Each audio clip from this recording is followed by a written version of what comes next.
देखिए आज हम लोग पढ़ रहे हैं भाग 4, इंडियन पॉलिटी का भाग 4। इसमें हमारे राज्य के नियंत्रक तत्व, ठीक, डीपीएसपीज हैं। देखिए सबसे पहली बात, डीपीएसपी होते क्या हैं। ठीक, अभी तक हम लोगों ने भाग 1 पढ़ा, भाग 2 पढ़ा और भाग 3 पढ़ा। ठीक, 1 2 3 हो गए, आज भाग 4 पढ़ रहे हैं। ठीक है, और ये हमारी सीरीज जो है ये कंप्लीट पॉलिटी की है। ठीक, और यहाँ पे हम आपको द बेस्ट पॉलिटी पढ़ाएंगे जो आपको किसी भी वनडे एग्जाम के लिए पर्याप्त है। ठीक, यहाँ तक कि यूपीएसआई के लिए इसमें 17 से 18 क्वेश्चन आते हैं। अगर आप इसको पढ़ के जाते हैं तो 100% जो आपका सिलेबस होगा सभी यहीं से आएगा। ठीक, तो देखिए डीपीएसपी होते क्या है।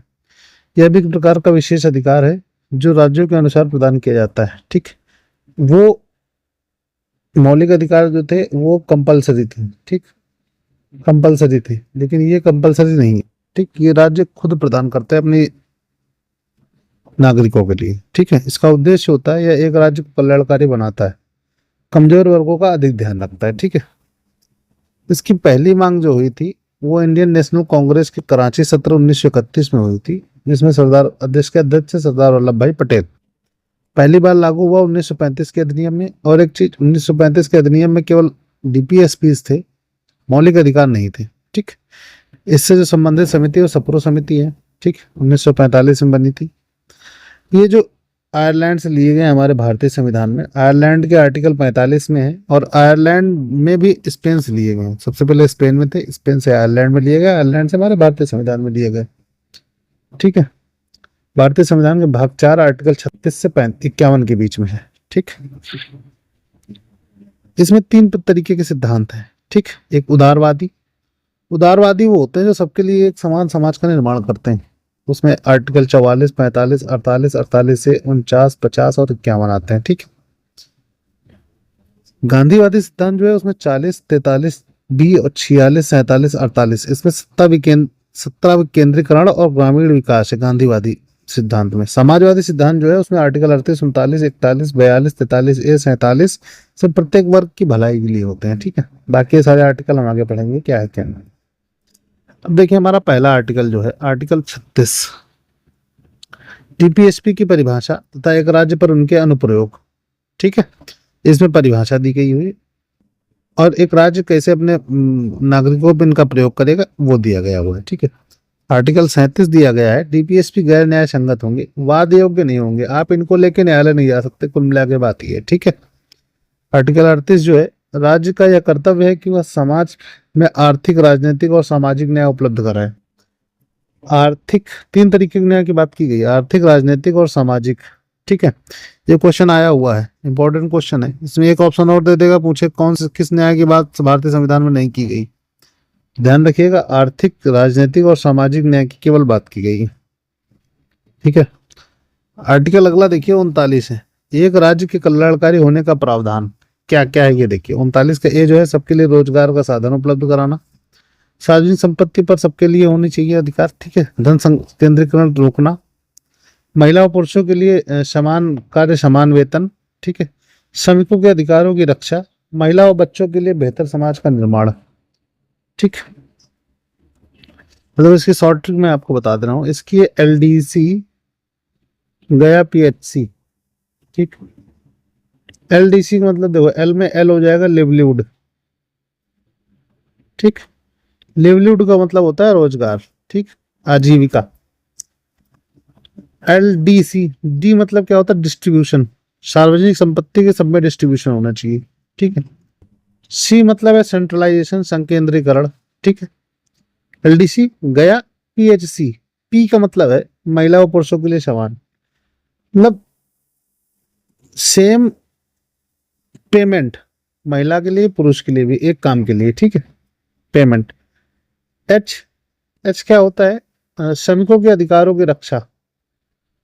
ठीक, सी, सी क्या है, चिल्ड्रन, बच्चों, महिला और बच्चों के लिए बेहतर समाज का निर्माण। ठीक, तो इसकी शॉर्ट ट्रिक है एलडीसी गया पीएचसी एच सी। ठीक है, ये याद रखिएगा, एलडीसी गया पीएचसी।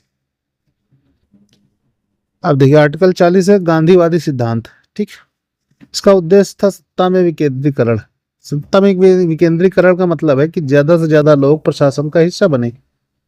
इसी के थ्रू ग्राम पंचायतें आई हैं, ठीक है, ग्राम पंचायतें इसी का हिस्सा है, ठीक है, कि उसमें और भी ज्यादा लोग सत्ता का हिस्सा बनते हैं, ठीक। ग्राम पंचायतों का गठन, ठीक। 40 में है ग्राम पंचायतों का गठन।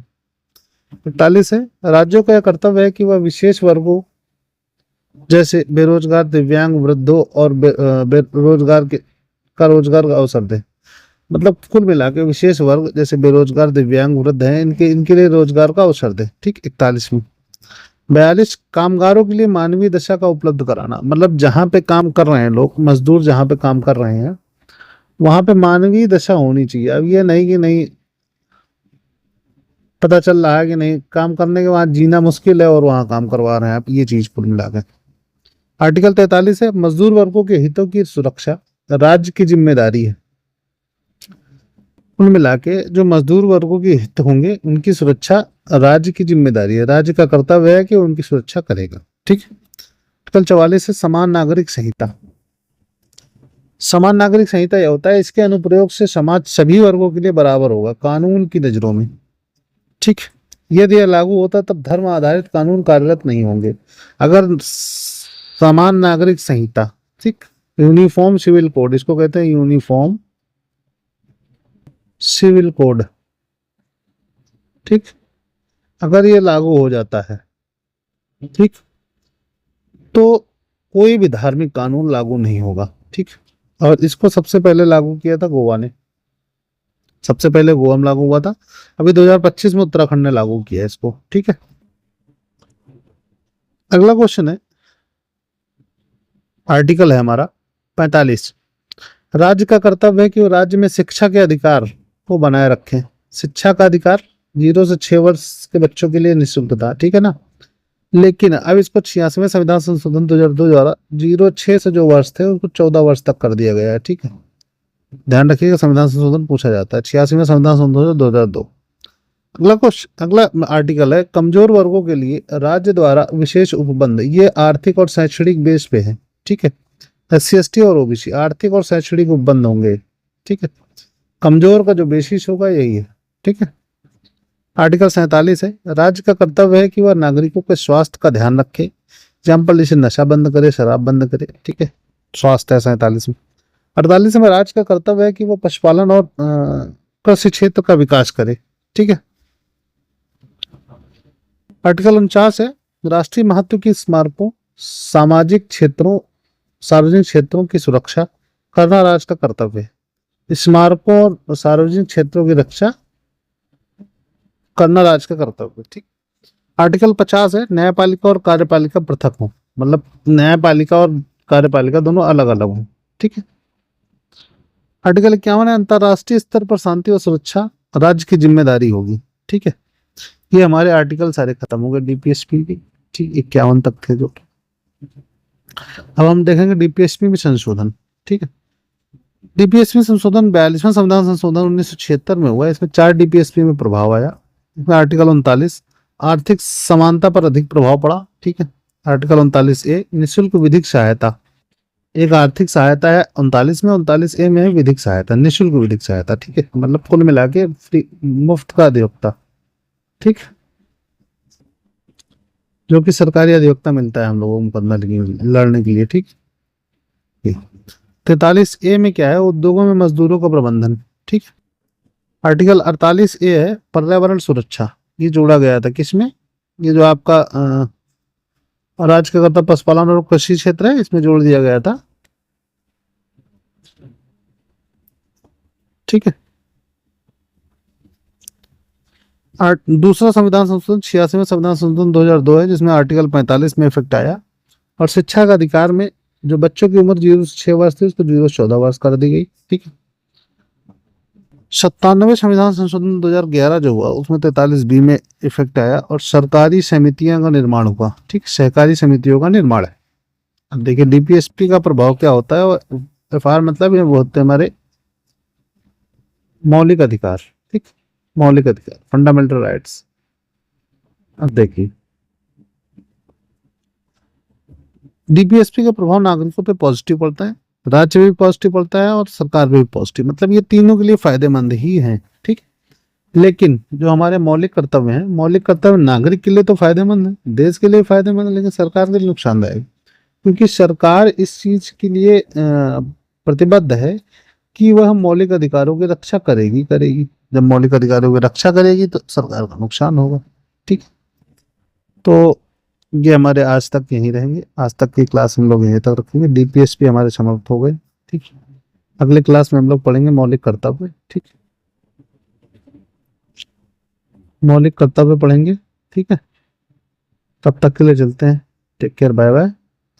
और अगर वीडियो अच्छा लगा हो, कंटेंट हमारा अच्छा लगा हो, तो वीडियो को लाइक करिए, सब्सक्राइब करिए चैनल को, और अपने दोस्तों को शेयर करिए। ठीक है, जितनी हमारी टीम बढ़ेगी उतना मुझे काम करने में और ज़्यादा पावर मिलेगी। ठीक है, तो आप लोग ऐसे सपोर्ट बनाए रखिए, अभी तक बहुत अच्छा सपोर्ट रहा है।